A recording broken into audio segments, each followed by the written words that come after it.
تريكا عنده 7 اهداف، احمد بلال 7، وكوابينارو لاعب الانتاج الحربي 7 اهداف. لمسه هتروح حازم امام، ملعوبه بسرعه، حازم خطيره جدا، محاوله عرضيه، ارفع عينك ارفع عينك ارفع راسك، شيكابالا عالمي.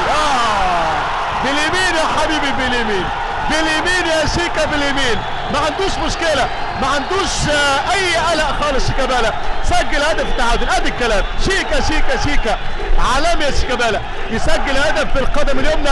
انما البديل وحسام حسن، والزمالك يملك يا جماعه، الزمالك يملك البدلاء ويملك البنش القوي ويملك القيمه الكبيره ويملك الاهداف. لسه في وقت الكلام على شيكابالا انه يزود اهدافه للوصول للنقطه رقم 10 والهدف رقم 10. جماهير الزمالك هنا على طول تتفاعل بهدف جميل جميل جميل لصالح النجم والهداف شيكابالا. شيكابالا، ادي الاجانب الموجودين وادي السياح اللي طالبين ان مصر تكون واجهه جميله جدا جدا. النهارده ماتش الجونه والزمالك ليه اكتر من هدف، وليه اكتر من تقدم، وليه اكتر من فرصه، وليه اكتر من رساله لكل شعوب العالم ان مصر بلد الامان والاطمئنان. حتى لو حصلت بعد الخروج عن النص لقله قليله، لما تحسبها من 80 85